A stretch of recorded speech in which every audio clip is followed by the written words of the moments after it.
Boa tarde. Comezamos. En nome da directiva do Ateneo de Santiago e de todas as persoas que amablemente participades nesta sesión dos LUS do Ateneo, práceme dar a benvida a Ignacio Molina. O profesor Molina é director do Departamento de Ciencia Política e Relacións Internacionais da Universidade Autónoma de Madrid e investigador principal do Real Instituto Elcano, centro de estudos e think tank español líder en asuntos internacionais e estratégicos, de referencia moi ben gañada en Europa e en outras rexións do mundo. Ignacio Molina é doutor en Ciencia Política pola Universidade da que sirve, Autónoma de Madrid, máster en Ciencias Sociais, Instituto Juan March, e máster en Dereito da Unión Europea, licenciado tanto en Dereito como en Ciencia Política pola Universidade de Granada. Foi investigador visitante en universidades moi prestixiosas na nosa área de coñecemento, ciencia política e administración pública, como Trinity College de Dublín e as universidades de Harvard e Oxford. Ten impartido seminarios e clases de posgrao en máis de 30 centros académicos e institutos de análise e participado promovido numerosos proxectos de investigación. Asemade, colaborou como experto co Parlamento Europeo, a Comisión Europea, o Consello de Estado, o Ministerio de Asuntos Exteriores, o INAP, o Goberno dos Países Baixos e a Fundación Bertelsmann, entre moitos outros. As súas áreas prioritarias de estudo son a política exterior europea de España, a europeización do sistema político español, a capacidade institucional e calidade do goberno neste Estado membro e o futuro da Unión Europea.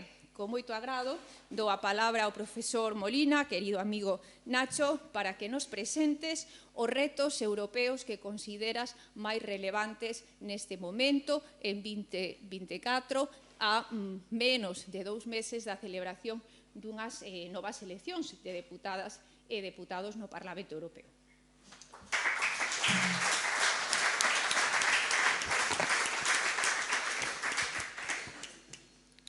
Boa tarde. Me temo que no podré hablar en gallego, pero quería, bueno, primero de todo, agradecer la invitación del Ateneo de Santiago. Realmente, bueno, en fin, es verdad que si estuviera, no voy a decir otro sitio, pero si estuviera en otro sitio también diría que es un placer, pero estar en Santiago de Compostela realmente es un placer. Y bueno, la profesora Ares Conde, Cristina, es amiga y además no se crean ustedes las presentaciones, porque normalmente como las colocamos en internet los profesores, que tenemos también una cierta vanidad y muchas veces pues quizá uno en la presentación las expectativas suben y entonces lo mejor es un poco así como decía la Biblia: por sus hechos los conoceréis. Así que yo, independientemente de todo ese bagaje, algunos lo hemos recorrido en compañía de la profesora Ares, pues estoy con ustedes esta tarde, estoy con vosotros esta tarde, con vosotras, y yo quisiera, desde luego, que esto no fuera una conferencia pesada, en cuanto a que tuviera un tono excesivamente académico, y al mismo tiempo que no caer en superficialidades, intentar analizar cuál es el momento actual, porque es verdad, es cierto que en 2 meses, en menos de 2 meses, ¿no? Porque las elecciones son el 9 de junio y estamos ya a día 15 de abril, en menos de 2 meses tenemos elecciones al Parlamento Europeo. Podemos luego, yo haré alguna mención a eso, pero sobre todo podemos luego quizá en el coloquio preguntar sobre hasta qué punto son ahora relevantes. Los ciudadanos de la Unión Europea, no solamente los españoles, cuando vamos a votar estamos pensando normalmente en clave mucho más cercana. Queremos castigar o premiar a los partidos que conocemos y no tenemos demasiado en cuenta lo que el resultado de esa elección y la conformación de una institución como es el Parlamento Europeo, supranacional, ¿no? Con sede, bueno, entre Estrasburgo y Bruselas, es un parlamento un poco itinerante, porque los eurodiputados no les gusta estar en Estrasburgo y entonces viven en Bruselas y una vez al mes se trasladan a Estrasburgo, pero que ese Parlamento tiene un impacto enorme, tiene mucha importancia, pero es verdad, nosotros los politólogos las consideramos elecciones de segundo orden, que muchas veces utilizamos para ensayar, para experimentar, para castigar, para premiar, pero no tanto en clave de lo que estamos votando.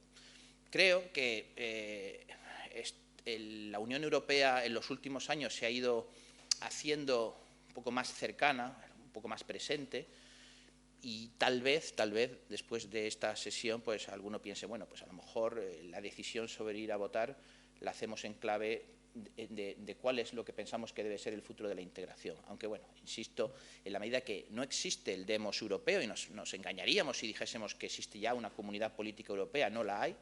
La Unión Europea es un poco artificial, pero eso no significa necesariamente que sea malo, digamos, artificial en el sentido de que es, y parte de su mérito, ¿no?, es una superación de unas ciertas dinámicas quizá más naturales de violencia en el continente europeo, durante, sobre todo, hasta mitad del siglo XX, como sabemos, y en ese sentido, bueno, pues el proceso de integración europea tiene ese elemento de cierta artificiosidad, pero de una artificiosidad históricamente muy bella, ¿no?, como un gran invento, y bueno, pues sobre eso vamos a hablar.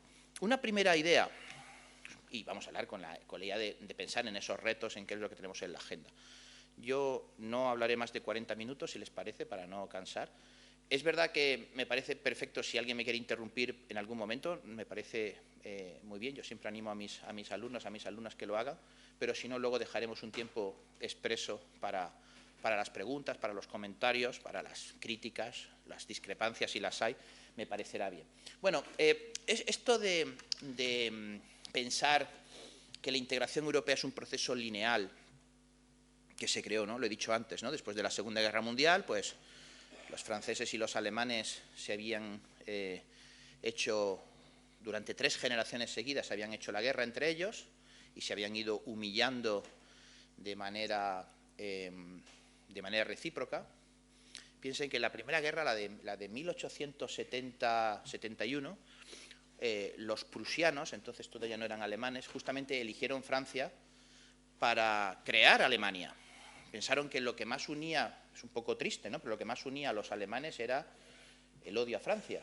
Y entonces, bueno, en una guerra un poco precipitada, por cierto, donde España jugó ahí un papel secundario pero interesante, el rey de Prusia, el rey Guillermo, eligió el lugar más emblemático de la grandeur y del poder francés, que era el Salón de los Espejos del Palacio de Versalles, para coronarse Kaiser de Alemania y proclamar el imperio alemán. Y claro, a los franceses aquello no les gustó mucho. Por eso, al final de la Primera Guerra Mundial, cogieron a los alemanes, se los llevaron exactamente al mismo espacio, al Salón de los Espejos del Palacio de Versalles, y les hicieron firmar una paz humillante, ¿no?, muy interesante los trabajos sobre Keynes, sobre las consecuencias de aquella, ¿no? Y bueno, como sabemos, pues aquello fue un cierre en falso de esa rivalidad franco-alemana que se volvió a abrir en la Segunda Guerra Mundial. Y por suerte, porque hubo algunos franceses magnánimos, no todos los franceses fueron magnánimos, desde luego, también ahí influyeron incluso los norteamericanos, los británicos, o el mismo miedo de que había un nuevo enemigo mayor que Alemania, que era la Unión Soviética. Después de la Segunda Guerra Mundial sí hubo una manera un poco más, bueno, pues menos revanchista de afrontar la paz, y eso fue, ¿no?, la idea de hacer imposible una nueva guerra entre Francia y Alemania es lo que nos ha traído hasta aquí. Algo que muchas veces pensamos, no, pues es imposible que, ¿no?, pues que haya nunca en el futuro una reconciliación entre Rusia y Ucrania o entre israelíes y palestinos. Ciertamente hay que ser muy escépticos sobre eso, pero el ejemplo de Francia y Alemania, históricamente es posible que no haya habido, ¿no?, yo creo que hasta se puede medir empíricamente, no haya habido 2 pueblos, 2 naciones que se hayan matado más. Y, sin embargo, bueno, pues realmente todos los que estamos aquí hoy pensamos que sería realmente impensable una nueva guerra entre Francia y Alemania. Y eso, así nace el proceso, pero no siempre el proceso ha avanzado. El proceso ha tenido muchos momentos de crisis. No se trata esto de una clase de historia, no, simplemente esto para hacernos ver que sobre todo porque los que hemos vivido más recientemente a partir de un momento dado, pues bueno, yo lo he fijado ahí a partir del año 2005, que ya todos los que estamos en esta sala, bueno, habrá alguno quizá más joven, pero en fin, ya tenemos una edad, y de 2005 para acá sí que hubo una serie de elementos de paralización del proceso que nos llevó a un cierto pesimismo, ¿no? O un cierto escepticismo o un cierto desencanto con lo que era la integración europea. Porque antes, ¿no? Bueno, pues dice, bueno, primero nace en los años 50 el milagro económico alemán, lo que los franceses llamaban los 30 años gloriosos de crecimiento, los italianos le llamaban anni di ferro, ¿no? Cuando toda la economía, gracias a la integración en parte, digo gracias a la integración en parte porque los ingleses se quedaron fuera y no se beneficiaron de ese gran crecimiento, por eso luego llamaron a la puerta. Hubo primero un primer estancamiento en los años 70, que tiene que ver también con la crisis económica, pero luego hubo un relanzamiento en los años 80, eso ya algunos sí también lo recordamos, porque coincidió con la entrada de España, y tuvimos primero el impulso del Acta Única Europea, que era pasar del mercado común al mercado interior. Esto tiene un cierto cambio de lógica sobre lo que es el mercado, tampoco vamos a entrar en eso, pero fue un nuevo impulso a la integración económica. Luego el Tratado de Maastricht, que incluyó muchas cosas, pero la más tangible es la que todos llevamos en el bolsillo. Yo ya últimamente no llevo, desde la pandemia me acostumbré a no llevar casi euros en el bolsillo, pero bueno, lo llevamos aunque sea en la tarjeta de crédito indirectamente. Y eso luego se combinó con la gran ampliación a la Europa central y del este. Son un momento de avances y, sin embargo, a partir del año 2005, que hubo un intento de crear una constitución europea, los españoles fuimos a votarla, votamos que sí, pero franceses, holandeses dijeron que no, y ahí empezó un momento de crisis, que llamamos policrisis porque estuvimos 10 años. Y bueno, yo lo que quería ver en tono un poco más optimista, aunque luego veremos también la posibilidad de hacer una lectura menos optimista, siempre vasos medio llenos, vasos medio vacíos, de que a partir de 2016, es decir, ya esta última década no ha sido tan mala. No ha sido tan mala desde el punto de vista del impulso de la integración. Hemos tenido cosas tremendas, ¿no? Hemos tenido la pandemia, hemos tenido la guerra de Ucrania, hemos tenido también el Brexit, ¿no? la salida del Reino Unido, pero si comparamos cómo la Unión Europea se comportó o se desconcertó en la década anterior, la que va del 2005 al 2015, y cómo lo ha hecho en la más reciente, pues podemos ver que afortunadamente, y esto es una cosa interesante de la política y de los proyectos políticos, las cosas se pueden hacer mejor o peor. Hay un elemento, hay un margen para la agencia, no todo es estructural. Lo estructural ciertamente es muy importante, pero no todo se pueden hacer las cosas mejor y peor.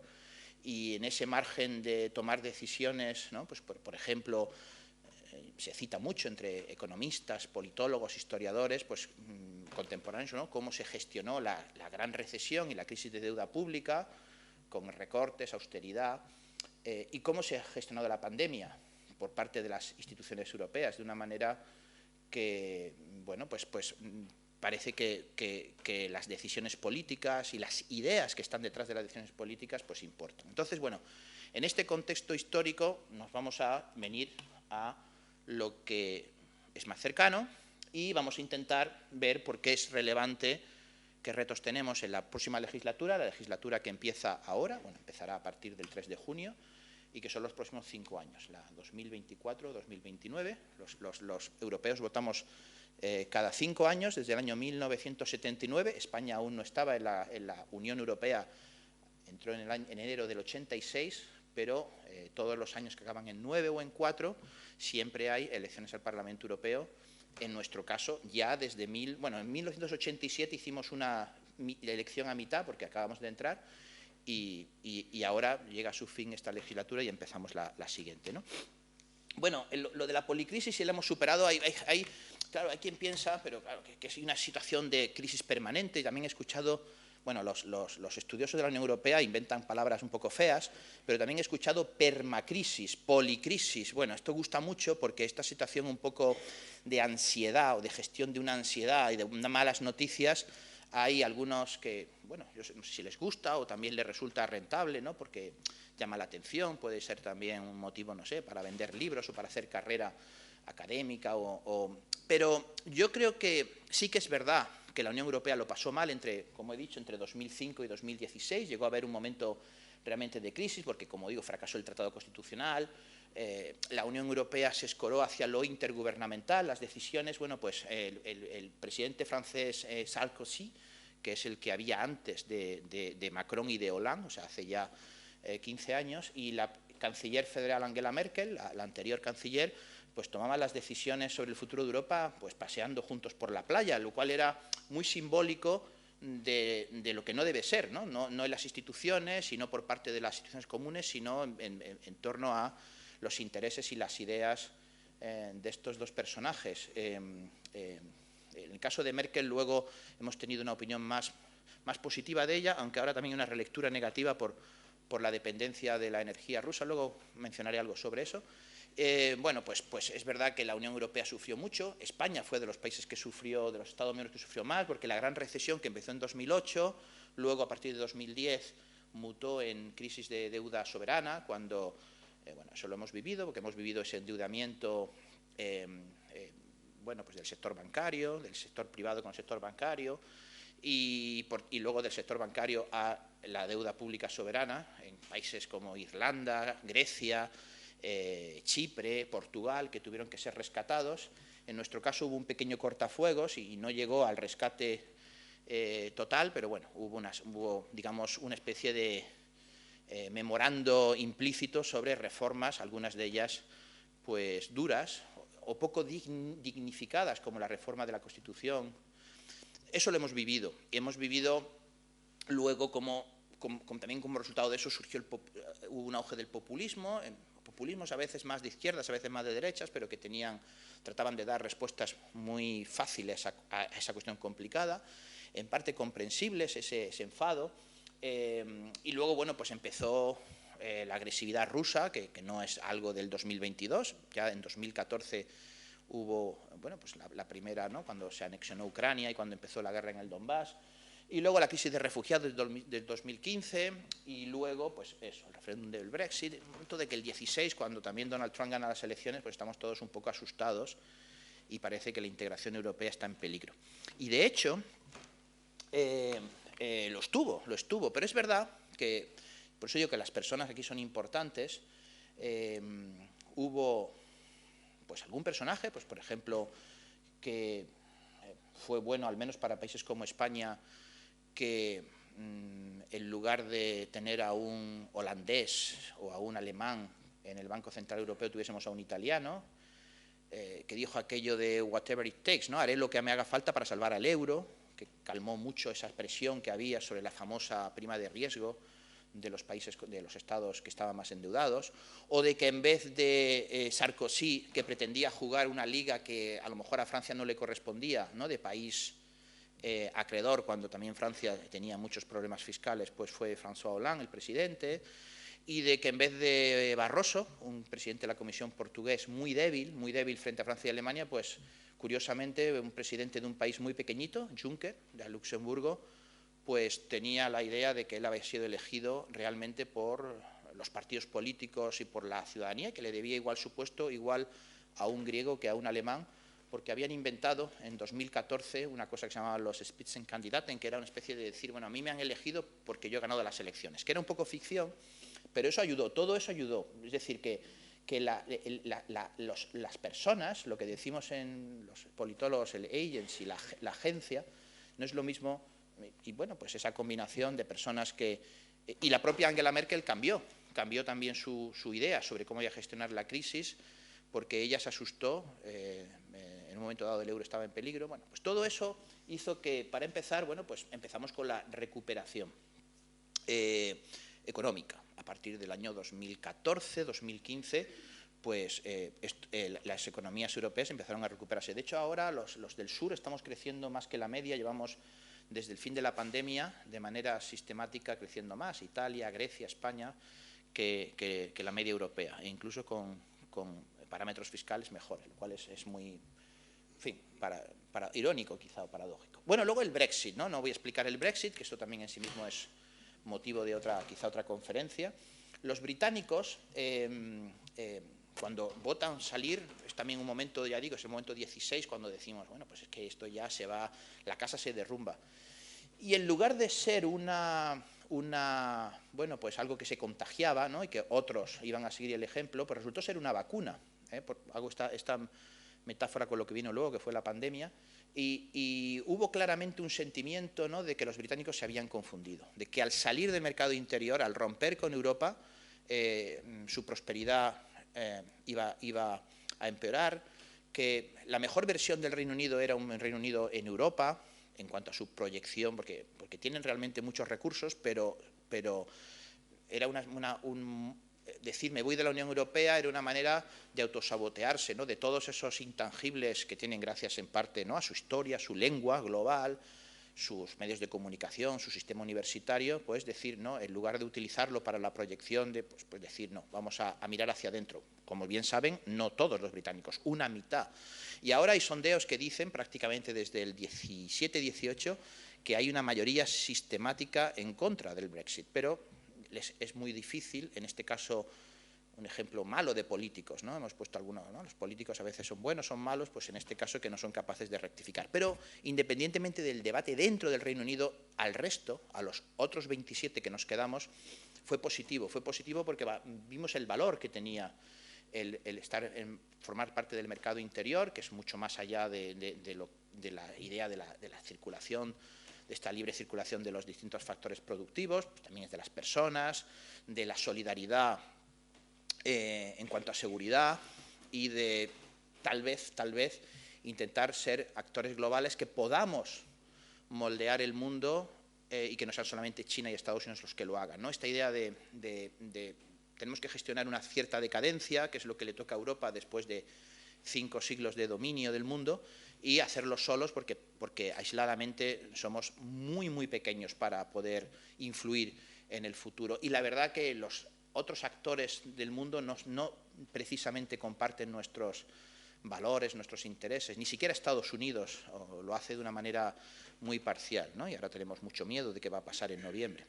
Eso fue un segundo elemento, ¿no? Es decir, los europeos han reaccionado a la crisis, han reaccionado al Brexit, y la verdad que nos llevamos todos los gatos al agua en la negociación con el Reino Unido, ¿no?, en cuanto a que tuvieron que pagar una factura, la siguen pagando. Ellos pensaban que iban a recibir dinero y, bueno, la idea de pensar en términos de saldos presupuestarios era bastante absurda. Su economía está sufriendo, más inflación, tienen falta de mano de obra, tienen problemas, evidentemente, en su mercado más importante, que era el europeo, pero es que además tuvieron que aceptar la solución, digamos, irlandesa, que también es una cosa irónica, ¿no?, de la historia, como Irlanda, con la ayuda de la Unión Europea, pudo imponer su visión de cómo había que gestionar el futuro de la isla. Y ahora, por primera vez, aunque esto no tiene que ver con el Brexit, pero por primera vez Irlanda del Norte tiene una ministra principal del partido Sinn Féin, ¿no?, de los republicanos nacionalistas. Bueno, y luego vino la pandemia. La pandemia fue un momento también, al principio, de dudas, porque la reacción, esto lo vimos todos de una manera física, lo experimentamos, fue cerrar las fronteras, no ya las personas, que eso tenía hasta su sentido sanitario, no es que cerramos las fronteras, es que se cerraron las calles, o sea, no estamos hablando de las fronteras estatales, sino, bueno, y luego teníamos que mirar si podíamos estar en un barrio o no, pero aparte de eso, se cerraron al principio la idea de vamos a hacer control de los medicamentos o de las... porque, bueno, luego enseguida los países más golpeados fueron Italia y luego España, que eran fiscalmente, siguen siendo a día de hoy muy frágiles, y pareció que la dinámica era una dinámica de una erosión, y sin embargo la Unión Europea estuvo a la altura de las circunstancias, y en julio de 2020 pues fue cuando decidió, bueno, vamos primero a hacer una respuesta económica, que cuando uno mira cómo están comportándose las economías de Italia, de España, de Croacia, de Portugal, países que por razones que tienen que ver con su modelo también productivo. Un modelo productivo muy basado en el turismo, en el flujo de personas, en la hostelería, pues, y también por razones que tienen que ver hasta con su urbanismo y su propia cultura, sufrieron más la pandemia, más muertes y más daño económico. Y, bueno, pues son las economías que se están comportando mejor, en gran parte pues por esos recursos extra, que además están vinculados a reformas estructurales para hacer las economías más productivas, ¿no? Los famosos estos Next Generation, que, bueno, todavía no tenemos perspectiva para juzgarlos, pero por un lado, desde el punto de vista del dinero, por un punto de vista de la demanda, pues son más recursos que no dependen de esa debilidad fiscal superior, y desde el punto de vista de la mejora de la competitividad, pues se supone que están dirigidos a hacer a esos países, entre ellos España, mejor preparados para la digitalización y para la transformación de su economía hacia una economía descarbonizada, ¿no? Bueno, pues en realidad, si esto sale bien, pues es un ejemplo de cómo la Unión Europea... Y luego la gestión de las vacunas, que también fue una gestión sin tener la Unión Europea competencia. Si miran el tratado, la Unión Europea no tiene competencia sobre sanidad, y sin embargo, la gestión de las vacunas, cuando uno la compara con otros países, ve que en Europa fue donde se hizo mejor, ¿no? Bueno, esto me lleva a mí al último, digo, del reciente, para ahora ya pasar a mirar al futuro, que fue la agresión rusa a Ucrania, ¿no? Que también esto es hace 2 años. Y es, yo creo, ¿no?, después de cómo la última parte de la crisis, el Brexit, la pandemia, también un ejemplo de, ante un desafío muy grande, una respuesta política a la altura. Porque, claro, la política no es responsable, ¿no?, de si hay una agresión de un tercero, o si hay una pandemia, o si se produce la decisión de los británicos. Es cómo se responde a esos desafíos, ¿no? Y en este caso, pues como saben, en un primer momento la Unión Europea, lo mismo que no tenía competencias para las vacunas, tampoco tenía competencias realmente para ayudar a Ucrania militarmente, ni siquiera políticamente. El tratado dice que la política exterior y de seguridad es competencia exclusiva de los Estados miembros. La Unión Europea tiene su política exterior, que ahora la dirige el alto representante, un español, José Borrell, pero es verdad que tiene que ser por unanimidad, porque eso no está transferido. Y sin embargo, en los últimos 2 años y 2 meses, esa unidad se ha mantenido de una manera bastante, bastante importante. Hay algunos, hay un gobierno que es el de Hungría, ahora tal vez el de Eslovaquia también se le una, países que están cerca de Rusia, pero que no tienen...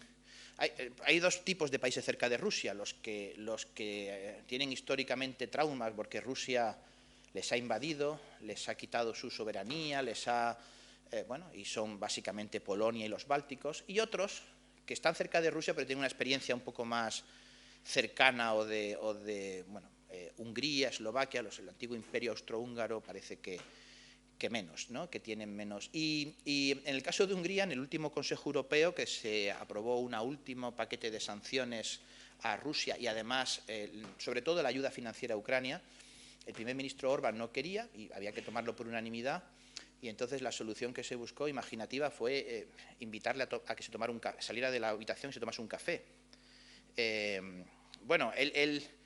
Él claramente no quería parecer como que apoyaba pero por otro lado, pues depende también mucho del dinero de la Unión Europea, y a veces los europeos se buscan estas soluciones un poco imaginativas, ¿no?, como se ha hecho por unanimidad, aunque sea porque el que no quería en ese momento pues se estaba tomándose un cortado en el vestíbulo, ¿no?, de la sala, ¿no?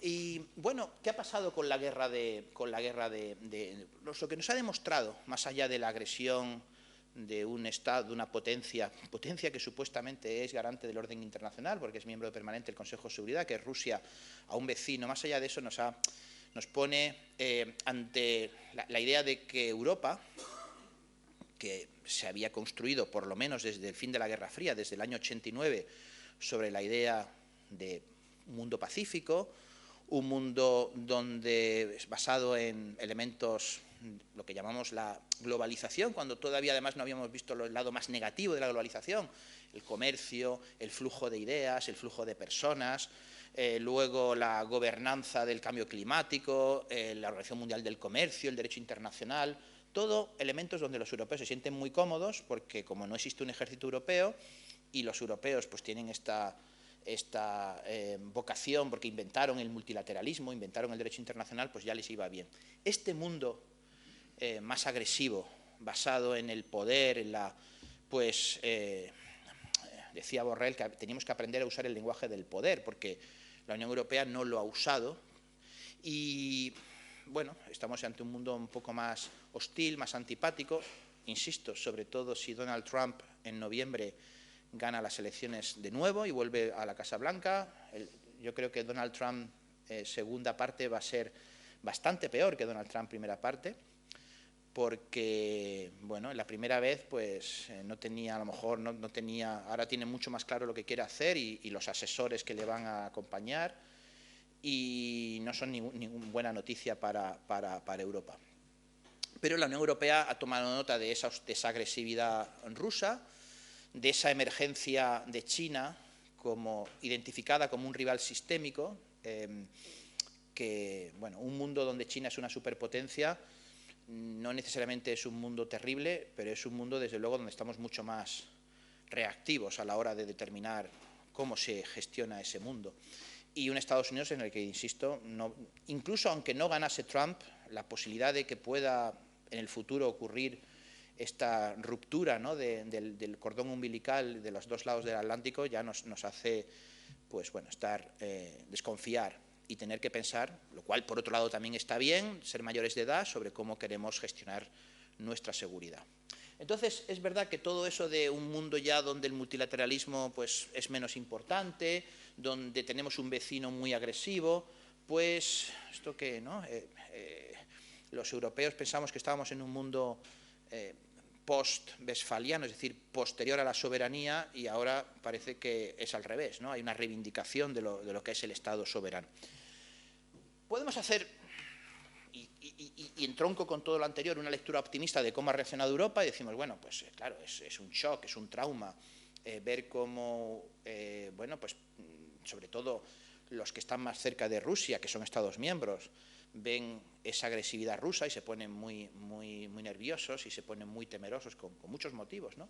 Y hemos visto, bueno, pues la propia Comisión Europea, con Borrell, con von der Leyen, por cierto, la relación entre los dos no es la mejor del mundo, pero en fin, estas cosas suelen ocurrir dentro de los gobiernos, tienen esta visión, ¿no?, de que la Comisión y la Unión Europea no puede ser, ya no puede haber una forma de funcionar como si no hubiera pasado nada y que realmente, ahora veremos algunos ejemplos de qué tipo de preocupación ahora domina y va a dominar la siguiente legislatura, que es la que saldrá de las elecciones al Parlamento Europeo. Hay esa respuesta de unidad, ya digo que Hungría es la excepción, parece que podría serlo también ahora Eslovaquia, que acaba de elegir un primer ministro y un presidente un poco eurófilo. Pero, en fin, como digo, hasta ahora, hasta incluso este obstáculo de Hungría se ha salvado, aunque sea con la cafeína, ¿no? Y las sanciones, la idea, y esto es una cosa muy interesante, ¿no?, que han aceptado la Comisión, el Banco Central Europeo, el Gobierno de Alemania, otros países, digamos, duros y frugales, que hay primacía de la política, que ahora no es el momento de fijarse en el déficit, aunque, bueno, ya hubo en diciembre, hay acuerdos para que dentro de poco, ¿no?, tenga que volverse a embridar el déficit y la deuda. En un momento de cierta bonanza económica, pues realmente parece positivo hacerlo, pero por otro lado pensando que hay que gastar muchísimo en defensa y seguridad, o que los estados han anunciado que van a gastar mucho en defensa y seguridad, ¿no? En el caso de España, por ejemplo, prácticamente doblar el actual presupuesto es lo que al menos se ha anunciado, ¿no?, y llegar al 2% del Producto Interior Bruto, que no es un gasto además especialmente popular, como sabemos, ¿no? Hasta ahora hemos tenido una seguridad muy barata, gracias a Estados Unidos, y ahora, bueno, pues la parte buena es que tendremos nuestra seguridad, propia. La parte mala es que, claro, será cara, ¿no? Pero en cualquier caso, esta idea de que en este momento hay una primacía de la política sobre las consideraciones contables, al contrario de lo que pasó en la gestión de la gran recesión y de la crisis del euro, es también un elemento, yo creo, positivo, ¿no? El cómo hemos acogido refugiados ucranianos. En el caso de España es bastante espectacular, dada la lejanía que hay. Tenemos más refugiados que Francia, que Italia. Y bueno, esa idea de esa nueva mentalidad geopolítica, que en el fondo es un poco triste, porque esto que los alemanes, eso del Wandel durch Handel, esto de que si tú comercias con tu vecino nunca te va a atacar, porque hay una interdependencia, y entonces esto fue la apuesta que hizo Angela Merkel, que ahora hay mucha crítica hacia ella, porque pensó, si nosotros compramos el gas a Rusia y, bueno, vendemos luego nuestros productos, pero en fin, sobre todo tenemos esa dependencia energética de un gas que está muy cerca, que es barato, que llegaba por estos gasoductos que ahora han saltado por los aires, no se sabe muy bien quién los ha saboteado, ¿no? El Nord Stream, pues Alemania se ha beneficiado mucho de eso y pensaba, bueno, pues eso es una especie de, en el fondo, aparte de ser bueno para la economía alemana, es que vamos a conseguir que Rusia no muerda la mano que le da de comer, no muerda a los europeos, que somos sus principales consumidores. Bueno, eso se demostró que no sirvió, y haría una mentalidad, digo, un poco triste, pero hay un cambio de mentalidad clarísima de nos equivocamos, lo que tenemos es que buscar nuestra autonomía estratégica también en el campo energético, ¿no? Se ha avanzado, claro, esto de los avances, pues puede que haya alguien que diga, bueno, ¿qué es avanzar? Avanzar en un momento de guerra siempre tiene elementos pues antipáticos, ¿no? Por ejemplo, había un fondo, sigue llamándose así, el Fondo Europeo para la Paz, que es un fondo intergubernamental, no lo gestiona la Comisión, lo gestionan los Estados directamente, porque todo lo que tiene que ver con la seguridad y defensa, la Comisión Europea tiene un papel menor, y decidieron rápidamente convertir ese Fondo para la Paz en armamento para Ucrania, ¿no? Pero se hizo de manera, digamos, original, rápida. Hubo un éxito, una activación diplomática y un éxito diplomático en Naciones Unidas para apoyar a Ucrania. Se aprobó una cosa que se llama la brújula estratégica, que combina, y además mientras esté Biden como presidente de Estados Unidos y esté implicado en la defensa de Ucrania, pues es también tener coherencia con lo que está haciendo la OTAN. De hecho, dos Estados miembros, Suecia y Finlandia, que no estaban en la OTAN, entran en la OTAN, y un Estado miembro, que era Dinamarca, que no estaba en la seguridad y defensa europea, decide entrar, es decir, que hay una especie de cierre de filas y de dejar el euroescepticismo para apostar, ¿no?, por la vinculación euroatlántica de la defensa. Y bueno, se rompió, por cierto, también este grupo de Visegrado, que era, antes ya he mencionado, Hungría y ahora Eslovaquia. Sin embargo, Polonia y República Checa, con la cual estos dos estados formaban un grupo de países recalcitrantes y euroescépticos, bueno, se rompió porque polacos y checos son muy pro-ucranianos y antirrusos, y ese polo de resistencia a la integración también se ha roto, que yo creo que es una buena noticia. Y bueno, uno puede, y luego incluso se ha revitalizado, luego iré un poquito con eso, la agenda de la ampliación. Voy un poquito con eso, pero voy terminando, ¿no? Porque eso es positivo, pero claro, también se puede hacer una lectura menos optimista. Bueno, pues todo esto nos ha demostrado las enormes debilidades y dependencias que tenemos. Ya vimos en la pandemia la dependencia que teníamos, cuando ni siquiera en los primeros semanas de nuestro confinamiento, algo tan extremadamente sencillo como las mascarillas, ¿no?, el producto textil con menos valor añadido, más fácil de hacer, y sin embargo los europeos no estamos preparados, porque hemos generado unas cadenas de valor global donde no tenía sentido, no tenía racionalidad económica que fuéramos capaces de producir mascarillas. No menciono ya pues los ventiladores de las unidades, ¿no?, los respiradores y todo esto, que dependíamos, ¿no?, sobre todo de China. Esto ya fue un ejemplo, ¿no?, de esa dependencia. Rápidamente los europeos nos hemos dado cuenta que, aunque la globalización en general ha sido muy positiva para la Unión Europea, tampoco es buena una respuesta proteccionista ni mercantilista y decir que ya no vamos a... Porque el valor añadido que tiene Europa es su capacidad de integrarse en una economía abierta, pero en qué productos no podemos ser dependientes y uno de ellos claramente son temas sanitarios, no solamente mascarillas, que ya por suerte sabemos producirlas aquí, no era tan difícil, sino también, ¿no?, las propias vacunas, sino en la energía, que éramos dependientes de Rusia, o en la tecnología, pues los que estamos aquí sentados casi todos tendremos, ¿no?, pues estos cachivaches electrónicos que normalmente el hardware es asiático y el software es de Estados Unidos, más o menos, ¿no? Es muy poco europeo. Tenemos un grave problema de tecnología y de innovación y tenemos, bueno, curiosamente no tenemos tanto problema de dependencia en el campo alimentario. En parte porque los europeos decidimos la tan denostada política agrícola común, que era una especie de excepción al liberalismo y decir, bueno, vamos a producir nuestros propios productos agrícolas, una política agrícola que no la defiende nadie, ni siquiera los propios beneficiarios de la política, pero bueno, es verdad que en ningún momento de la pandemia, en ningún momento de la guerra de Ucrania, hemos llegado a estar preocupados por desabastecimiento alimentario. Debemos de valorar esto, en parte porque los europeos sí que producimos, no todos, pero sí que producimos la mayor parte de nuestros alimentos en Europa. Ahí no ha habido una deslocalización por globalización, como sí la hay en muchos países, pero no en el caso europeo, ¿no? Bueno, esos sí son algunos de los elementos que tienen que ver con la autonomía estratégica, ¿no?, en el ámbito energético, industrial, el comer, la salud, la alimentación. Ahora, por cierto, la autonomía estratégica nace, ya con esto voy terminando, nace como un concepto de decir, es un concepto muy feo, por cierto, autonomía estratégica o seguridad económica, vamos a ser capaces nosotros de generar nuestra propia seguridad. Eso al principio es muy interesante porque los Estados Unidos, cuando escucha eso, a veces se enfada pensando, bueno, queréis ser independientes de nuestra seguridad, y de manera un poco difícil o paradójica o contradictoria o incoherente, te exigen que tú gastes mucho más en seguridad y defensa. El sueño americano, claro, es que tú gastes mucho más en seguridad y defensa, pero que se le compres todo a ellos y seas dependiente de ellos, ¿no?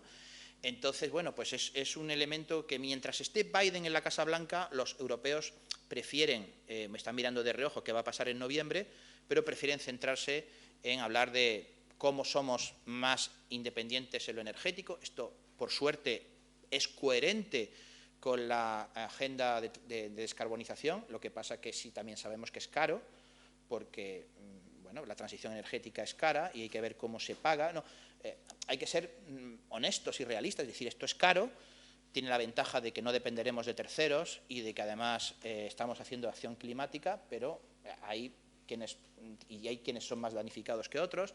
Nos estamos centrando mucho también bueno, ya digo, en salud ha habido algunos avances, ¿no?, para que no vuelva a ocurrir lo que pasó en 2020, aunque como bien sabemos muchos se enriquecieron con aquello, ¿no?, porque tenían que traer mascarillas y otros productos de China. Y vamos a ver cómo somos capaces en algunos elementos de innovación, por ejemplo, en fin, somos capaces de hacer coches eléctricos. Los europeos aún somos muy competitivos haciendo coches. España aún es muy competitiva fabricando coches. Galicia aún es muy competitiva fabricando coches, pero tenemos que ser capaces de dar el salto, ¿no?, del coche eléctrico, los semiconductores, el hidrógeno verde, en fin, hay una serie de tecnologías que están vinculadas, muchas de ellas, a la acción climática, que es un reto, sin duda, para los próximos años. Y ya digo, si gana Trump, la seguridad y la defensa va a estar también ahí. Y bueno, por terminar, porque creo, ¿no?, que es más o menos la hora de ir cerrando, es verdad que es muy importante mantener la unidad entre los 27. De hecho, son los 27, pero ahora una de las cosas que se ha revivido con la ayuda a Ucrania ha sido prometerles la futura entrada a la Unión Europea. Ucrania y otros países, los países del Cáucaso, y este país pequeñito que se llama Moldavia, se les consideraba países vecinos. Cuando ustedes consideran a alguien vecino, pues se está marcando una frontera clara, ¿no? Es decir, me quiero llevar bien contigo, pero eres vecino, no eres de la casa. En fin, me puedes prestar sal o yo te puedo regar las plantas, pero no eres de la casa. Y ahora no, ahora a Ucrania se le ha dicho, queremos que entres en la casa, no como vecino, sino como miembro de la familia. Claro, eso ahora mismo ha sido un elemento de solidaridad con Ucrania, no es muy creíble, Ucrania está en guerra, cuando termine la guerra veremos qué territorio controla, veremos cómo está su situación. Ya era un país muy pobre, Ucrania es bastante más pobre que el más pobre de los Estados miembros, que es Bulgaria. Ucrania es mucho más pobre, también un país más corrupto, con muchos problemas de, bueno, pues de mafias, de oligarcas, y en fin. Bueno, pero esa promesa quizá era necesaria hacerla, pero digamos, vamos a ver cómo se gestiona eso, ¿no? Ucrania y otros países más pequeños, alguno más fácil de digerir, hay algún país en los Balcanes como Montenegro o Albania, pequeño, que podría entrar. En fin, quiero decir que lo digo esto porque quizá pronto seamos algo más de 27. En cualquier caso, la unidad ha sido muy importante. Pero claro, esa unidad está basada, lo hemos visto con todo lo que está pasando en Oriente Medio, en Gaza, cómo esa unidad no se ha trasladado ahí. Hay países, hay varios grupos de países, ¿no? Pero en fin, hay países que están más cercanos a la causa de Israel por razones históricas. Hay una especie de, no sé cómo llamarlo, núcleo holocaústico que es comprensible, que forma parte de su razón de ser después de la Segunda Guerra Mundial, defender a Israel, ¿no? Y ahí está Alemania, pero incluso de manera más fuerte que Alemania, Austria, la República Checa, Hungría. Luego hay otros que son un poco más ambivalentes, y luego hay otros países que, según uno mira el mapa, son países más lejanos, ¿no? Muchos de ellos que no vivieron la Segunda Guerra Mundial o esos traumas, ¿no? Porque ahí está Irlanda, España, Portugal, también está, bueno, Bélgica, Eslovenia, más cercanos a la causa palestina, ¿no? Bueno, es un ejemplo donde no estamos nada de acuerdo. Mientras que en Rusia sí, esa unidad sí. Pero también en Rusia puede saltar, porque cuando llegue el momento de decir cuándo se supone que la guerra ha terminado, la guerra ha terminado cuando Rusia decida que no sigue atacando Ucrania, pero digamos hay una especie de armisticio como el que hubo en Corea en los años 50 y se queda una parte de Ucrania mutilada, pero bueno, pero ya no avanzan más.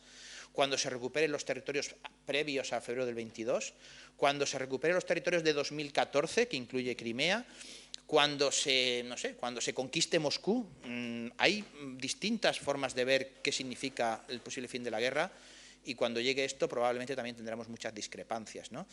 ¿Cómo se paga la ampliación? Si hay que reformar o no la Unión Europea, que es otro gran debate, otro gran reto para la próxima legislatura, ¿no? Si hay que, por ejemplo, dejar de tomar por unanimidad las decisiones en política exterior, es decir, que la política exterior sea también una especie de competencia de las instituciones europeas, no que los Estados miembros van a Bruselas y por unanimidad se ponen de acuerdo, sino que lo mismo que pasa con la regulación medioambiental, industrial, del mercado interior, con el euro, donde operan las mayorías y el Parlamento Europeo es el que codecide, que eso también ocurre en política exterior. Es muy difícil, pero es uno de los desafíos, ¿no? Y bueno, y luego, y por terminar, y con una nota más política, y porque es una cosa interesante de nuestro país, ¿no? Si yo tuviera que decir, no sé si en los 26, pero tal vez sí, me cuesta mucho trabajo no incluir un solo Estado miembro que no sea España, donde este es el asunto más importante de cara a unas elecciones nacionales y, por supuesto, europeas, que es la inmigración y la gestión de la inmigración. Y lo que realmente, incluso antes hablábamos del Brexit, ¿no? Y el Brexit, pues, alguno lo adornó con eso de take back control, ¿no? Recuperar el control democrático, que era una manera un poco romántica de decir volvemos a gobernarnos a nosotros mismos. Otros que el Brexit lo decían también con una lógica de gastemos el dinero en nuestra sanidad. En fin, había modos de adornarlo, pero los estudios publicados sobre cuáles son las razones que llevaron al Brexit, básicamente era el control de la frontera de los inmigrantes que los británicos consideraban inmigrantes, a un polaco, a un rumano o a un español o española que iba a pasar bueno, en el caso de los españoles, iba a decir para trabajar como fontaneros, bueno, no quiero hacer los españoles creo que no sabemos trabajar como fontaneros, pero perdón por la broma, pues los fontaneros son, por suerte, polacos o rumanos que sí que saben, ¿no? Pero los españoles también iban con otras habilidades al Reino Unido, ¿no? A trabajar en sector profesional, en sectores sanitarios, bueno, todo eso lo consideraban inmigrantes. Y eso explicó el Brexit. Y eso explica el voto a opciones que son euroescépticas, porque piensan que la Unión Europea ha generado ese espacio de circulación de los 27 y que además no controla bien su frontera exterior. Y, sorprendentemente, España, a pesar de ser el Estado, o el segundo creo, en este momento con más población, porcentaje de población nacida fuera, es muy espectacular. Bueno, me parece que nos gana Luxemburgo, en fin, es muy espectacular. Es el país ahora mismo donde la inmigración cuantitativamente, como dato, es mayor y, sin embargo, el asunto está poco politizado. No diré que no está nada politizado, porque no sería verdad, pero no es ni la primera, ni la segunda, ni la tercera, ni la cuarta, ni la quinta de las prioridades de los españoles cuando van a votar.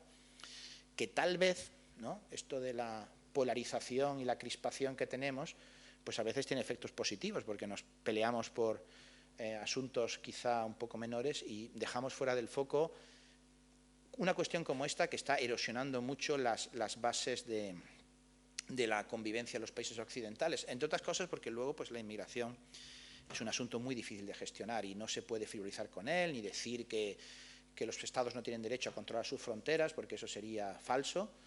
Pero por otro lado tenemos evidentemente un reto demográfico muy grande y la necesidad de... O sea, que es muy complejo. Yo me voy a parar aquí porque creo que, no sé si he alimentado muchos retos para los próximos años.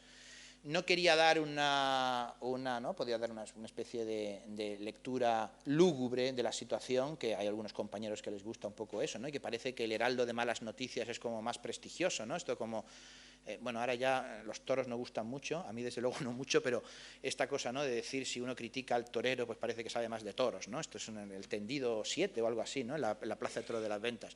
O lo contrario, ¿no?, pecar de frivolidad y de cierto, esto que dice el alto representante Borrell, ¿no?, de ser muy eurobeato y decir todo lo que hace Europa está muy bien y más Europa. Bueno, eso también es bastante, creo, bueno, no responde a la realidad. La realidad es, y de ahí que somos ciudadanía, ¿no?, y que tenemos este derecho a votar y a participar, que hay elementos evidentemente que nos superan, elementos que llamamos estructurales, pero luego hay un margen, afortunadamente, y más en partes del mundo afortunadamente avanzadas, afortunadamente democracias, que tienen cierta capacidad de... Ahora mismo, por dar una nota que quizá no lo he subrayado, porque no tenemos ejército los europeos, es verdad, pero tenemos un mercado interior muy atractivo. Solamente hay en este momento dos países, o bueno, dos actores o dos mercados que son capaces de proyectar al resto del mundo sus propias reglas. Sus reglas, piénsenlo, sus reglas de protección de los consumidores, de la salud pública, del medio ambiente, en la alimentación, que son Estados Unidos y la Unión Europea. Cuando nosotros hacemos un acuerdo con Japón, que es la tercera economía del mundo en cuanto a Estado, Japón cambia sus normas. Nosotros no, los europeos no cambiamos nuestras normas para hacer un acuerdo comercial. Y cuando alguien en cualquier parte del mundo piensa en un producto o un servicio, está pensando en cómo conseguiré poder entrar en el mercado europeo o en el mercado norteamericano. Eso es un poder extraordinario, porque nos permite, formamos parte de ese ámbito regulatorio. Por cierto, nuestros diputados en el Parlamento Europeo realmente colegislan. No es como los diputados nacionales que por la disciplina de voto muchas veces lo que hacen es apretar un botón. Los diputados del Parlamento Europeo sí que negocian, ¿no? Es una especie de cámara baja que con el Consejo acaba regulando, y es un poder extraordinario. Mientras sigamos siendo un mercado interior tan atractivo, tenemos esa capacidad. Por eso decía que a lo mejor cuando empecemos a un mundo donde en lugar de las normas sobre privacidad, sobre protección del medio ambiente, sobre protección de la salud, sobre protección del clima, no las marque Europa, sino las marquen otros actores, pues estaremos en un mundo bastante más antipático y, desde luego, mucho más lejano a nuestros valores y a nuestros intereses. Bueno, gracias, me callo aquí y espero que ahora podamos tener un poco de coloquio.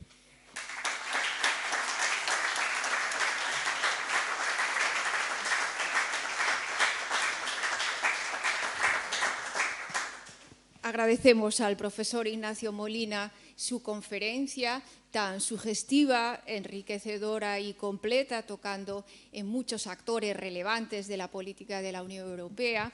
la mayor parte de los temas de la agenda de políticas públicas amplísima a día de hoy, y el debate al final incluso sobre las reformas institucionales pendientes, muchas vinculadas a posibles adhesiones a nuevos Estados miembros que puedan ir entrando en los próximos años, que quizás sea uno de los desafíos mayores. Entonces abrimos un turno, tomamos 2 o 3 preguntas, contesta Nacho y continuamos hasta que el tiempo nos lo permita.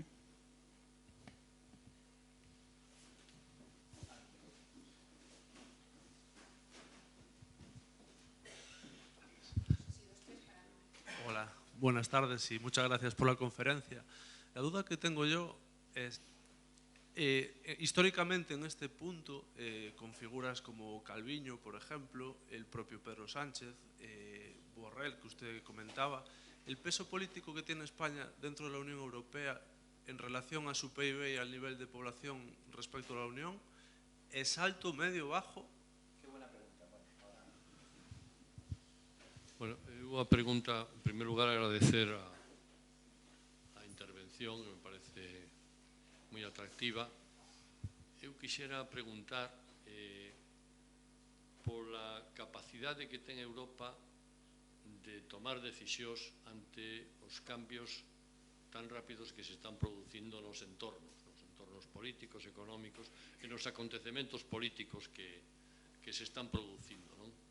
É dicir, a mí me parece que hai un reto europeo que había que poñer en riba da mesa, que é o modo en que se toman as decisións en Europa. É dicir, que parece excesivamente lento, para min, a tenor de como actúan, ca rapidez que actúan outros actores importantes no mundo, bueno, evidentemente que as súas digamos, sistemas políticos, pues China, Rusia, mesmo Estados Unidos, en relación con Europa. Claro, a mí me parece que isto é un tema relevante se se quere avanzar e dar respostas axeitadas no momento en que se precise. É así ou isto se pode, digamos, todavía seguir reproducindo, tendo en conta que vai haber unha ampliación a 4 ou 5 ou 6 países máis. Gracias. Bueno, repito las felicitaciones. En fin, creo que su intervención ha sido muy completa, ¿no? La pregunta que le voy a hacer respecto de algo que ya dijo usted, que podría ser una reforma de futuro, ¿no? Sobre el tema, en las decisiones importantes, de no adoptar el principio de unanimidad y sustituirlo tal vez por uno distinto, que sería la mayoría cualificada. Me gustaría saber su opinión sobre eso. Y una segunda pregunta, muy breve, es el papel de Borrell. Según las noticias, parece ser que Borrell no va a continuar. Creo yo, personalmente, como opinión, repito, personal, que lo que tiene que abandonar Borrell es su mal humor, su mal genio. Y entonces le preguntaría quién le sustituye. Es decir, si hay alguna persona más o menos que se conozca que pueda sustituirle, porque hasta ahora no que yo sepa no han salido nombres. Un poco la pregunta. Gracias. ¿Contesto? Sí, muchas gracias por las 3 preguntas. Bueno, a ver, voy a intentar ir por orden. No he hablado apenas de España, o creo que no he hablado de España. A ver, España es un Estado miembro muy importante, es el 4º Estado miembro. Muchas veces cuando... Y nosotros como españoles solemos ser un poco autoflagelantes, ¿no?, sobre nuestro papel en la Unión Europea, también porque es verdad que hemos pasado años muy complicados. Entre 2010, o incluso un poquito antes, hasta, yo diría que, bueno, depende, uno podemos decir que hasta el 2014 que volvió el crecimiento, otros pueden decir que después de la crisis catalana, que eso fue un elemento de debilidad. Luego hemos tenido gobiernos, interinidad gubernamental, pues momentos muy largos, ¿no?, para formación del gobierno, porque ahora tenemos un escenario más fragmentado. Todo eso ha afectado, Pero bueno, yo no... si uno conoce el panorama doméstico del resto de Estados miembros, verá que en todos sitios cuecen habas y la situación interna no es especialmente peor en España. Probablemente, si uno mira, por ejemplo, cuánto duran los primeros ministros, España, aunque a ustedes les sorprenda, es más bien golpea alto en estabilidad. Aunque pueda parecer sorprendente porque vivimos en nuestra burbuja doméstica que pensamos que todo está a punto de saltar. Y es un Estado miembro que tiene peso, porque objetivamente, pues al ser el cuarto Estado en una unión de 27, tus votos, tu personal, hay muchísimos españoles trabajando en la Comisión Europea, hay muchos diputados en el Parlamento Europeo, además tenemos la forma en que votan los españoles hace que seamos especialmente relevantes en los partidos políticos que articulan la negociación regulatoria en el Parlamento. Es verdad que probablemente a partir de junio no haya representante en el grupo de los liberales, porque hasta ahora estaba Ciudadanos, pero socialistas y populares son bastante fuertes, ¿no? Otros países, digamos, malgastan sus diputados en opciones mucho más pintorescas. Lo hacen los franceses, la derecha francesa no existe, porque bueno, está Macron o luego ya está Le Pen, que en el Parlamento Europeo no toca bola, o la izquierda más radical de Mélenchon, los italianos con 5 estrellas, los polacos... Bueno, en realidad eso es un ejemplo, ¿no? De muchas veces cuando uno se pone, venga, vamos a medir realmente y comparación. Claro, España no es Francia y Alemania. Cualquier comparación con Francia y Alemania, que además son los inventores de esto, pues siempre vamos a palidecer. Y luego hay algunos estados que claramente, me parece que la pregunta lo decía así, golpean por encima de su peso. Pues Países Bajos golpea por encima de su peso. Irlanda, entre otras cosas porque es el único país que ahora tiene el inglés como lengua, aunque no sea lengua oficial en Irlanda, pero en fin, como lengua materna, pues también tiene esa ventaja. O sea, hay algunos países que, sobre todo aquellos que son acreedores, no deudores, y que son contribuyentes al presupuesto y no beneficiarios. Pero, dicho todo esto, la posición de España, yo creo que, a pesar de que acabo de terminar un trabajo sobre los problemas, las patologías de la gobernanza nuestra de asuntos europeos, que es hay muchos elementos de enorme mejora en el funcionamiento administrativo, en el funcionamiento del Poder Judicial, incluso en nuestra propia base constitucional. Tenemos una Constitución que solo menciona a la Unión Europea en algo tan antipático como el artículo 135 para decir que hay un máximo de déficit y deuda, y no tenemos una cláusula constitucional como tienen el resto de Estados miembros. Tenemos muchos problemas, ese es un problema más simbólico jurídico, pero tenemos problemas de coordinación en la Administración. Muchas veces se le echa la culpa al Estado autonómico, es más la descoordinación entre ministerios que hace que seamos los peores cumplidores del derecho de la Unión Europea. No significa que seamos un Estado donde no se cumpla el Estado de Derecho, no es eso, es que las normas europeas nos cuesta trabajo aplicarlas. O sea, hay problemas, pero España realmente es un Estado miembro influyente. Yo diría que ocupa muchas veces, precisamente porque Italia, sus gobiernos son muy efímeros, pues a veces estamos por encima de Italia, a veces, ¿no? Italia sigue teniendo más PIB, más población, está en el G7, tampoco nos autoengañemos, pero yo no creo que debamos de pensar que España es un país especialmente, que tenemos un problema de influencia. Creo que tenemos la que nos corresponde. Aquí también depende mucho la personalidad de los presidentes del gobierno, ¿no? Todos creo que coincidimos que González y Aznar eran más proactivos que Zapatero y Rajoy, ¿no? Entonces, quizá Pedro Sánchez corresponde más al grupo de presidente más proactivo, ¿no? Bueno, ha sido capaz de llevarse bien, que es importante, con el presidente de Francia, con el canciller alemán, con la presidenta de la Comisión. Bueno, pues estas cosas y mantener esa... En fin, yo creo que además a este gobierno seguro que todos somos capaces de encontrarle muchas críticas, pero en política europea, de hecho, una cosa que antes comentamos pero no he dicho, pero aprovecho para decir una cosa muy, muy relevante de nuestro panorama político, es que pensamos, ¿no? Porque vemos todos los días la sesión de control los miércoles en el Congreso o cualquier tertulia política y pensamos que el PSOE y el PP están en las antípodas de todo. Pero yo les invito, porque es relativamente sencillo, y si no yo les doy la información, ¿no?, de cómo votan los diputados del Partido Popular y del Partido Socialista en el Parlamento Europeo. Y el 98,4% de las veces votan juntos, lo mismo. y dice, bueno, es porque en Europa todos votan lo mismo. No, Vox vota mucho que no. Y Podemos, porque hasta ahora en el Parlamento Europeo era Podemos, votaba mucho que no. Es decir, el PSOE en el Parlamento Europeo no vota con Podemos, y el PP no vota con Vox. Votan juntos, PSOE, PP y Ciudadanos. Y esto también sirve para ver que en política europea tenemos aún ese consenso, es verdad que un poco erosionado, porque hemos, por ejemplo, trasladado a Bruselas algunas de nuestras peleas, sobre todo con la ley de amnistía, que es muy controvertida, pero creo que en general un juicio objetivo hace que, bueno, digamos que España lo pasó mal en ese periodo que va más o menos esa década, ¿no?, que empezó en 2008, pero yo creo que en este momento hay algunos elementos que nos llevan a estar más tranquilos. Pero hay muchas reformas que hacer, muchos cambios, muchas mejoras que introducir. O sea, puedo poner 1000 ejemplos de cosas que hacemos mal en Bruselas, que hacemos mal, por ejemplo, nuestro Parlamento es muy débil en temas europeos, y eso es un gran problema porque holandeses, suecos, daneses son muy fuertes y a través del Parlamento introducen, sesgan decisiones que no somos capaces de articular.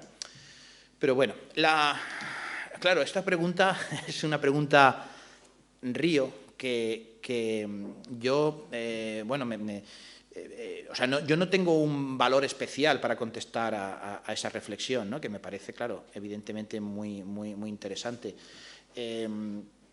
Yo creo que la lentitud, de la toma de decisiones. Muchas veces en ciencia política decimos, cuando un gobierno es, digamos, de tipo mayoritario, ¿no?, tiene la mayoría absoluta, por entendernos, pues es más fácil tomar las decisiones, pero esas decisiones corren el peligro de ser luego destejidas por cuando la oposición llega al poder. Mientras que cuando un país tiene un sistema político de consenso, le cuesta más trabajo llegar a una decisión, pero luego, como ha sido consensuada, pues ahí va a ser más, ¿no? Ese, digamos, es un poco la respuesta tipo. Ahora bien, hay diseños institucionales viciados.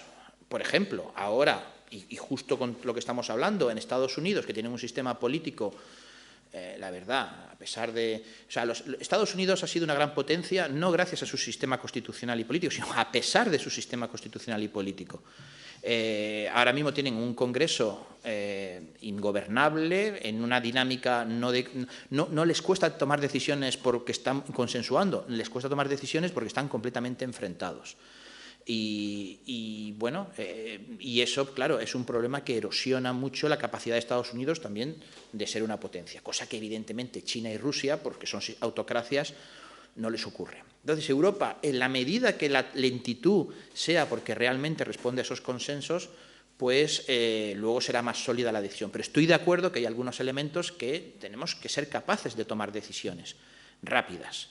Y probablemente, y eso entronca con lo de la unanimidad, la política exterior, pero no solo la política exterior, hay elementos como, por ejemplo, la fiscalidad. Tenemos un mercado interior, pero sin embargo no somos capaces, y ahí los países grandes, Alemania, Francia, España, Italia, están de acuerdo en que habría que armonizar impuestos de sociedades, impuestos sobre la renta, y países pequeños, un poco, digamos, que se aprovechan de estar cerca de estos gigantes y que donde hacen, ¿no?, pues deslocalización de grandes rentas o de grandes empresas, pues son capaces de evitarlo. Entonces, bueno, este es un problema.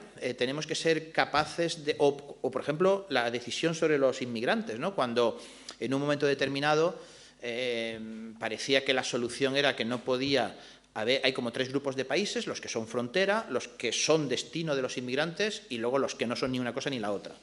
Que estos terceros, que ni están en la frontera y por tanto no tienen esa presión migratoria como lo tiene España, Italia, Grecia, Malta, ni son destino preferido de los inmigrantes como son Suecia, Alemania, Austria, Dinamarca, sean sobre todo países del este que decían no, nosotros no queremos ni un solo inmigrante, no queremos pagar nada por esto, no queremos recibir ninguna cuota, y que en un contexto de libre circulación de personas donde no hay ni siquiera controles físicos, pues estos países sean capaces de imponer su egoísmo por su interpretación del tratado, que además el tratado no es claro sobre qué hemos dado sobre temas migratorios a la Unión Europea, Y este es otro ejemplo. O sea, hay elementos donde los poderes de la Unión Europea son claramente escasos, donde la toma de decisiones no es virtuosa, pero, dicho esto, en general, yo no veo una Unión Europea donde vayamos a tener gobiernos claros, nítidos, como yo que sé, como los del Reino Unido o como los de España, ¿no? Que gobierna este partido, tiene mayoría absoluta y ya veremos dentro de 4 años si gobierna otro.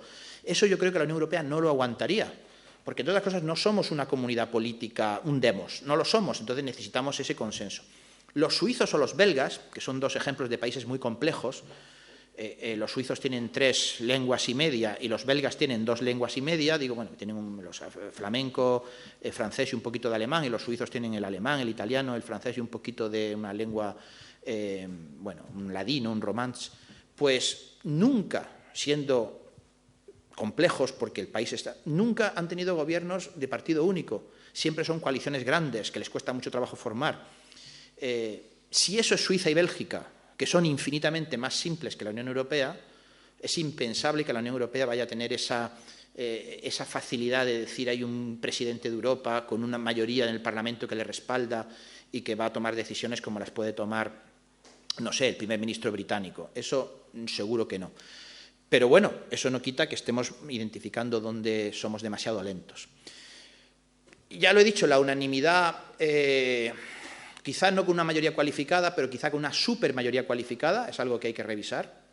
No es posible que si el gran desafío de Europa es la seguridad, la defensa, que pueda haber un pequeño país que capture a los demás, entre otras cosas porque corre el riesgo de que salten las costuras y nos inventemos una cosa donde los países que sí que quieren avanzar en esto pues sustituyan a la Unión Europea, si en algún momento la Unión Europea no es capaz de adaptarse a la necesidad de que no podemos estar en manos de que un país veta una decisión. Y por último, ¿quién sustituirá a Borrell? Bueno, parece que hay un debate sobre si debe ser alguien de Europa del Este. Hasta ahora los altos representantes han sido siempre, digamos, occidentales. Primero fue Javier Solana, aunque Javier Solana todavía no tenía los poderes que tiene el actual. Luego vino una británica, una italiana y ahora un español. Y entonces, bueno, hay mucha presión para que sea alguien de Europa Central y del Este. Yo creo que el juicio que merece Borrell, a pesar de que, bueno, no es una persona, digamos, pues a lo mejor eso muy risueña, a veces parece, creo que va a ser muy positivo. Es un alto representante que se ha enfrentado a la guerra de Ucrania y que luego ha sido coherente con lo que está pasando en Gaza, y es dificilísimo, porque él tiene en el fondo que hablar en nombre de los 27. Y a pesar de eso, él podía haber elegido el mínimo común denominador, ¿no? Que es una tentación cuando tienes que hablar en nombre de los 27, y sin embargo, bueno, conociendo a Borrell, jamás iba a conformar con el mínimo común denominador, y porque su propia ambición intelectual y política, bueno, pues le ha llevado, yo creo, a jugar un papel ambicioso. Obviamente, pues habrá quien le parezca más o menos antipático, pero yo creo que ha sido un gran alto representante. Tenemos tiempo para otras 2, 3 preguntas máximo. Sin pretender corregirle, quisiera decirle que, en mi opinión, aunque no hay una mención expresa muy frecuente a la Unión Europea en la Constitución, hay 6 artículos que, de algún modo, se refieren claramente a una organización internacional que supla temas de soberanía. Es decir, que no se cita la Unión Europea, está en 6 artículos del 63 al 68, se habla de organizaciones internacionales que suplan temas de soberanía. Creo que, en fin, esa mención es más que suficiente. Bueno, el diagnóstico de que no hay un demos europeo está bien. ¿Cómo se construye ese demos europeo? Muchas gracias. Non ten nada que ver con isto que se comentou agora, pero sempre se fala de China como un xigante, ¿no? Gustaríame que reflexionase un pouco, que me aclarase un pouco, porque eu vexo a China como un xigante, pero con pés de berro. É dicir, o comercio China depende do comercio de Europa, entre outras cousas, ¿no? Si o comercio europeo se acaba, China non... Bueno, yo no pretendo tener respuestas a estas preguntas que son obviamente Preguntas todas muy inteligentes y muy sofisticadas y que, en fin, no hay una respuesta, ya me gustaría. Bueno, o no, no sé, quizás es bueno también que no la haya. Lo del demos, a ver, antes he dicho que el demos alemán se construyó invadiendo y tratando de humillar a Francia. Claro, así los alemanes, no se crean que fue fácil, los alemanes no han sido capaces durante siglos, desde, yo qué sé, Otón en el año 1000, que creó el imperio, lo que luego llamamos el Sacro Imperio Romano Germánico, desde el año 1000 hasta 1871, o sea, tardaron 870 años en crear un Estado y en ese tiempo estuvieron básicamente haciéndose la guerra, las guerras de religión y, bueno, o sea, que realmente que los alemanes tenían un problema y al final crearon un demos con aquello de Francia, que luego les costó, porque luego además hay un debate permanente, ¿no? En fin, su unión con Austria, o sea, que es complejo, pero en fin, yo creo que evidentemente al final se ha construido. Por suerte, en el siglo XXI ya no podemos hacer guerras aunque es verdad que los enemigos externos son buenos federalizadores, ¿no? Trump, Putin nos ayudan a darnos cuenta cuál es nuestra unidad. Ahora bien, el objetivo de la Unión Europea es realmente hacer desaparecer los estados, que, no sé, que deje de existir las competiciones deportivas donde animamos a selecciones de cada país, o ¿cómo se llama?, Eurovisión. No es ese el objetivo de la Unión Europea. Si preguntamos cuál es ese enemigo, y es una cosa que es compleja, porque la Unión Europea no está creada para sustituir a los estados. Está creada para fortalecerles en algunas cosas y crear un nivel supranacional de gobernanza que complete lo mismo que nosotros tenemos, ¿no? Pues nuestro referente municipal, nuestro referente, en el caso de España, el referente autonómico, el estatal, crear un nivel más que tal vez pueda llegar a tener el mismo valor, depende de sus competencias, con una soberanía muy desdibujada. Esto que dice Macron, ¿no?, que la soberanía tiene que defenderse a nivel europeo porque si no pero no para sustituir. Y si me preguntan, ¿no?, ¿y cuál es ese enemigo, ¿no?, esa Francia que tuvieron los alemanes, cuál es nuestro enemigo externo? Insisto, puede ayudar el miedo a Putin o puede ayudar estar unidos por el espanto que nos genera el contramodelo que es Trump, pero yo creo que lo que realmente debería de unir a los europeos, el enemigo es la peor versión de nosotros mismos. Es decir, lo que debería hacer avanzar el proyecto europeo es los estados sin ese elemento europeo añadido, ¿no? Pues la versión nuestra de nuestras guerras, de nuestro nacionalismo extremo, de nuestro aislamiento. Y entonces es mucho más, o sea, no se pretende, pero claro, en ese ejercicio, lo mismo que existe un espacio de conversación política en Santiago, un espacio de conversación política en Galicia y un espacio de conversación política en España, pues crear otro para Europa. O sea, que sí que avancemos hacia algo que no será nunca una comunidad política esencial, o sea, primaria, será seguramente secundaria, nos sentiremos europeos en la medida que antes nos sentimos otra cosa, porque, en fin, para sentirse primeramente europeo, pues salvo los que nacen en la burbuja de Bruselas, es muy raro, ¿no? Pero no para sustituir a los estados, ¿no? Yo creo que por ahí debería de ir la... Y luego la otra pregunta, a ver si estaba aquí emocionado con lo del demos, era sobre China, sí. A ver, muy rápidamente.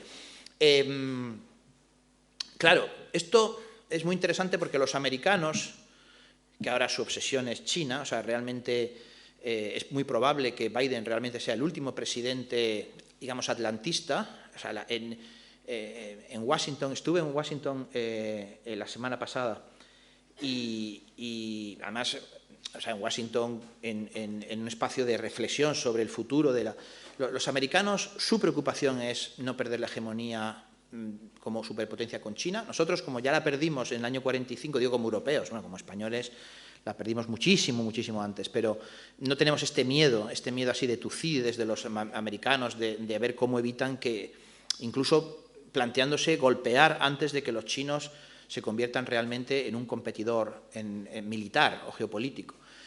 Y es verdad que los chinos tienen, antes lo he dicho, los chinos, por ejemplo, no son capaces de, en su poder, proyectar cómo ellos regulan, a día de hoy, cómo ellos regulan el mercado, porque son grandes exportadores, pero realmente no, Estados Unidos y Europa, como capacidad de regular el mundo, el comercio, siguen siendo más potentes que los chinos. Veremos. Pero lo cierto es que China va cada año introduciendo cientos de miles, si no millones, de personas a una clase media, que China se transforma muy rápidamente. Llegará un momento, si no ha llegado ya, donde también en sí mismo la dinámica interna de China sea, en cierto modo, autosostenida. Y ahí, bueno, incluso los europeos, hay muchas empresas europeas que lo que están interesadas es en poder colocar sus productos en China, porque China sí empieza a ser un mercado que también demanda, ¿no? Bueno, es verdad que China hay que gestionarla. Yo creo que la forma que la gestiona Europa es más sana que la que Estados Unidos, en todo caso porque no tenemos esa ansiedad, es que he dicho antes, de perder una hegemonía. China en algunas cosas la consideramos un socio, en algunas, pues por ejemplo cambio climático, pues es un socio, en otras es un competidor. Si hablamos de coches eléctricos, ahora, ¿no?, cada vez más vemos coches, incluso los chinos, como tienen una mala fama, pues no sé si han visto, ¿no?, compran marcas europeas, han comprado, no sé, una MG, que era una marca británica. Yo estudié, cuando estuve en Oxford, en el college que había fundado el fundador de MG, que se llama Lord Nuffield, y es una marca que estaba ahí, los chinos la han comprado, y ahora tienen un coche que se ve mucho, además, ya por España. Es un coche chino, pero que le han puesto una marca de prestigio europea. Entonces, somos competidores y luego somos también, depende de qué, rivales sistémicos. Y esa idea de no estar tan, ¿no?, los americanos a veces, ¿no?, pues prohíben a empresas, no solo americanas, sino de otros países, comerciar con ciertos productos chinos o sobre todo tecnológicos. Bueno, y a veces detrás de eso, a veces hay preocupaciones legítimas, a veces simplemente hay un proteccionismo disfrazado, ¿no? Pero claro, el gran desafío, yo sí que creo que está muy bien esa pregunta, porque el gran desafío, el mundo es una competición China-Estados Unidos. ¿Cómo los europeos nos posicionamos ahí? A día de hoy mucho más cerca de Estados Unidos que de China, pero dependiendo de cómo evolucione Estados Unidos, y no hay que descartar que China no pueda evolucionar hacia una China más abierta, más liberal. No hay ninguna condena biológica ni cultural que haga que China no pueda ser una democracia. En ese espacio hay democracias avanzadísimas, y no solo ya Japón y Corea del Sur, sino también el propio Taiwán o Hong Kong, mientras le dejen. Es decir, que no hay nada que condene a los chinos a ser permanentemente una autocracia. O sea, que veremos, porque ahora estamos pensando en estos términos y a lo mejor dentro de 50 años China se ha convergido con nosotros y a lo mejor, por desgracia, Estados Unidos se ha alejado, ¿no? Por tanto, manejar esa rivalidad y esa relación sin esas ansiedades o sin esa idea de tenemos que golpearles antes de que sea demasiado tarde, como hicieron los de Atenas con Esparta, que es esta cosa que se oye tanto en Washington, creo que nos hace tener una relación más sana. Pero no significa que no hayamos sido con China a veces muy naif, muy ingenuos. Y creo que en ese sentido la pandemia fue un buen despertar de darnos cuenta que la globalización extrema, ¿no?, que pensar que se puede hacer offshoring por eficiencia de todos los productos, nos hemos dado cuenta que eso era un gran error y que hay que tener mucho cuidado con qué productos somos dependientes. Que los chinos nos hagan los árboles de Navidad que en nuestras casas, pues no hay ningún problema, ¿no?, que obviamente todos son chinos, ¿no?, pero que a lo mejor hagan nuestros medicamentos, nuestra tecnología, eso sí es mucho más preocupante. Moitísimas grazas por estes comentarios. Temos un pequeno agasallo do Ateneo para que lembres esta tarde tan agradable, visita a Compostela.